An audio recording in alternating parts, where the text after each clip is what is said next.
And when you do that, when you get a quirky leaf, a lot of us have these beginner pens actually, so I usually use these. And then you have your journaler, which is this.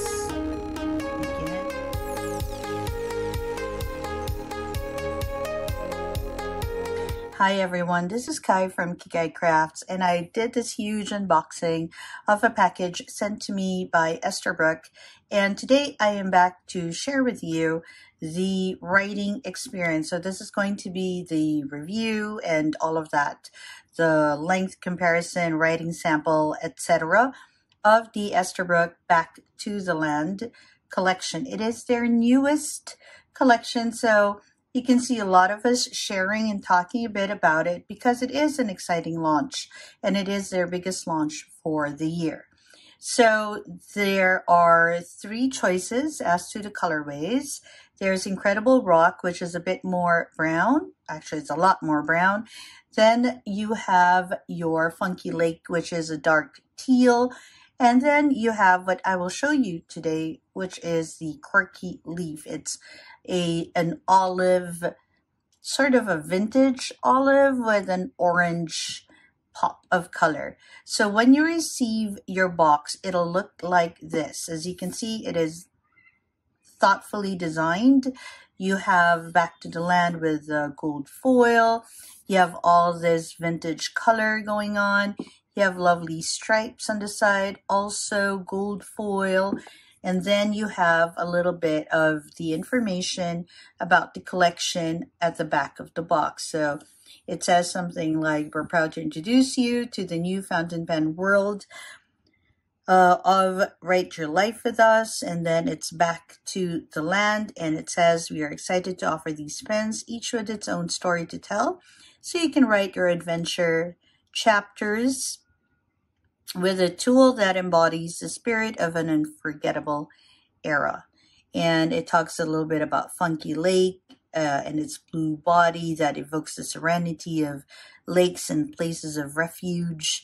And then you have Incredible Rock, which evokes, which brown body evokes the stability of the earth and the hardness of rocks, symbolizing solidarity and resistance in human relationships.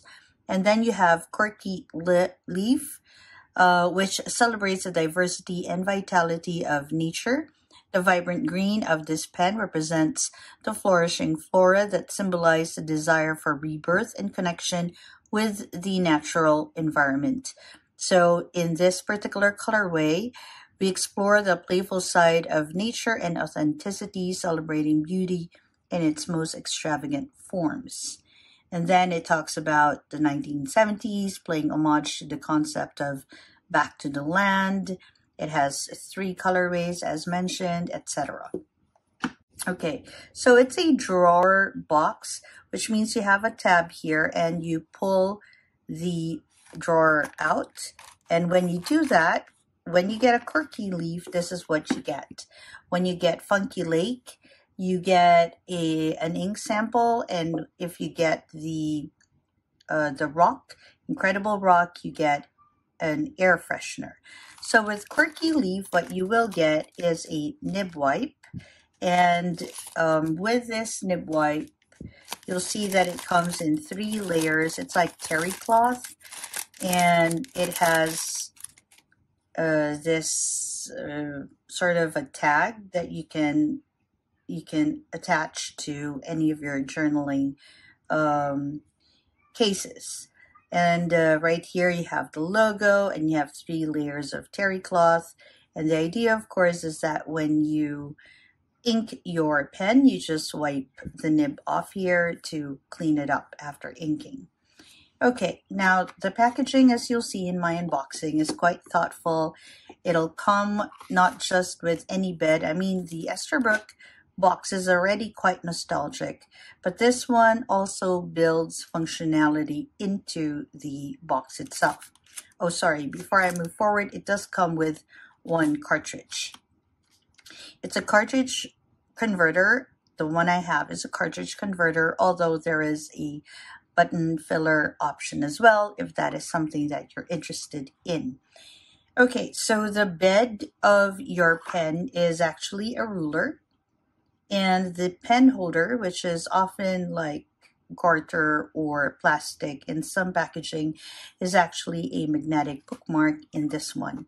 It comes in some sort of a soft suede leather, and it has magnets, so that means you can attach it to your journals. It acts as a bookmark, and you can also slide your pen there, acting as a pen holder. Okay, and in the box, there's not much else except, again, beautiful packaging, nice gold foil icons on the side. If you'd like to see the full unboxing, I'll put a link up there for you. And of course, it comes with the warranty card, as you will find in your Esterbrook's. Okay, so how does the funky leaf look like? Oops. This is the funky leaf, as mentioned earlier. It has a vintage green, sort of olive green color to it, with a pop of orange at the lip of the cap. It has gold trim. As far as I know, it doesn't have any other option for like palladium. It has some sort of a cigar shape to it. Okay, there's nothing on the finials. It's just a rounded dome. And the clip itself is quite plain, although it has quite a give, so it's easy to slip onto your pockets and all that. Then it has the Esterbrook logo by the lip of the cap, right below the clip. It has a thin band, and again, the pop of orange right there. It has a screw cap, which means you need to unscrew it. And when you do that, your nib will pop out with a section in the same color as the body, but in between your section and the body, you will find gold rings around and that same orange as in the cap. As you will see, that's your thread as well. Let's go ahead and put this on the side. In the pen body, if you unscrew it, you will find a converter, and this one will have the Esterbrook logo on it, the Esterbrook name. And again, it's a converter, so basically you just pull it out. Currently, it is inked with a Pilot ink. It is the Pilot Iroshizuku Fuyugaki, which we will use in today's review.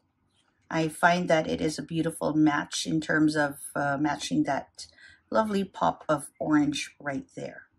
Okay, so let's go ahead and compare its length with other pens. But if you're a numbers person, let's go ahead and get a ruler and just get those numbers out. You'll find the information online, obviously, but in case you want to be around, as you measure, it's about 15 centimeters in length when it's capped from the top finial to the bottom finial. And when uncapped, from the nib tip to the bottom finial, it's about 13 centimeters.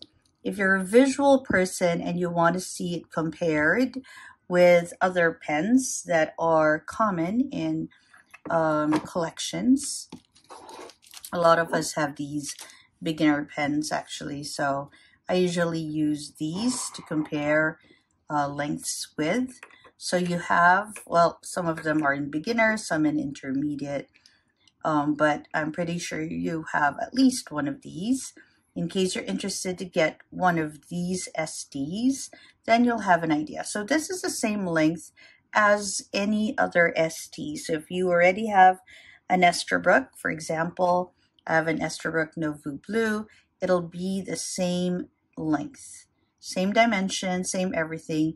The only difference, of course, is it won't have this lovely patterned cracked look on it.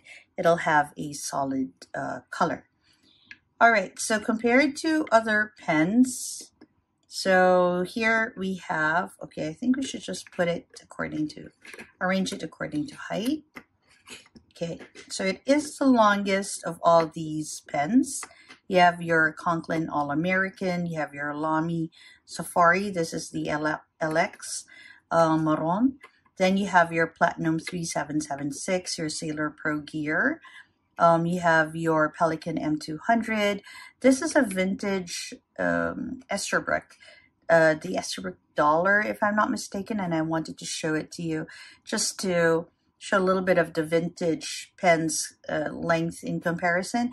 And of course, you have your very ubiquitous, everywhere, beautiful Kaweco Sport right there. This is in Orangina. This is a Spain exclusive. Okay, so amongst all these pens, when it is capped, it is the longest in length at 15 centimeters. And let's go ahead and uncap it, just so you see how it compares, because when it's capped, that's how it'll look, or it'll feel inside your pocket. But when you uncap it, of course, this is basically your writing experience in terms of ergonomics, in terms of balance in your hand. This is really what you want to look for when you're thinking about the writing experience itself. So as you can already see, the Lamy is far longer, and it is much nearer to the Conklin All-American in length. Let's continue with this.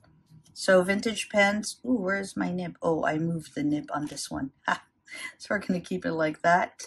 Okay, and this is your Kaweco. Because it is a pocket pen, it'll be shorter, but for length comparisons, I'm going to go ahead and cap it. I mean post it, which I rarely do, but just so you see the difference and can compare it, this is how it all compares with each other. Okay, so the length definitely shorter than your Lamy when uncapped. Same length as your Conklin All-American, and it is definitely, okay, hold up, let's compare. Okay, so it is just a tad longer than your M200. I have an M600 somewhere here. Give me a second as I unearth it, just so maybe you're interested in how that one compares, in case you have a Pelican M600 and you're looking at getting yourself one of these. So this is the M600. So let's go ahead and compare it. Oops, let's move that.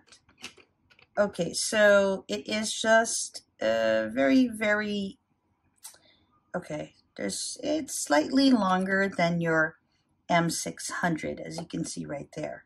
Now, in terms of comparing it with your Kaweco, when your Kaweco is posted, the Kaweco is much closer to the Lamy uncapped, so it is definitely longer than the ST model when it is uncapped versus the Kaweco uncapped and posted. All right, so in case you're interested, this is how it looks. Okay, so I'm going to go ahead and cap all of these. Then we'll go for the writing experience. So what we're going to do right now is we're going to talk a little bit about the different custom nibs that Esterbrook offers ST users and Model J users. I'll put a link up here as to the other custom nibs that I already have. So I have, I think, all of them except for needle point, because I'm not very much into super tiny writing, so I'm not so sure if I'm ever going to get that. But you know, our tastes change through time, so we're never quite sure. Let's go ahead and move these away. Okay, excuse me. All right, let's go and compare it with other Esterbrook's. Oh, by the way, if you haven't seen my unboxing yet, just note that this whole Back to the Land comes with a collection of to-go pen cups and inks as well. But currently, their inks are not available yet, I think due to packaging or something like that, so we're kind of waiting for it. So this is my full Esterbrook collection. These are your STs. These are regular size. I don't have the oversize. And this is your Model J. And finally, your Esterbrook JR. So you can already see that this is the longer model. All right, so if you have a Model J, this is how it compares in length. The Model J is a tad shorter than your Esterbrook, your ST, and your Esterbrook JR is going to be much shorter than the other two. Okay, in terms of writing experience, how is the Mini Stub as a writer? Okay, let's have a look at that. In a bit, I'm just going to tidy this all up, and then I'm going to compare it with the journaler. So the journaler is another stub. So the journaler is a medium to a stub, okay, and the Mini Stub is a fine to a stub. So we're going to compare these two Esterbrook stub nibs, just so you see the difference they have in line widths. Okay, so give me a second to tidy this up, and then I'll be back. All right, just so you see, this is how the journaler writes. It has quite an interesting line variation, thicker on the downstroke, thinner on the side stroke. And this is how your Mini Stub writes. It'll have the same feel, thicker downstroke and thinner side stroke beside each other. This is how they look. All right, now we're just going to do a quick writing sort of sample experience with you so you see. All right, it's quite a smooth pen. So again, this is your Mini Stub. It's quite a wet writer as well. And this is how it is. There is no flex to this. It's quite a firm nib. Okay, and then you have your journaler, which is this. Again, oops, let me write that it's the journaler. It's much wetter and much thicker, as you can see.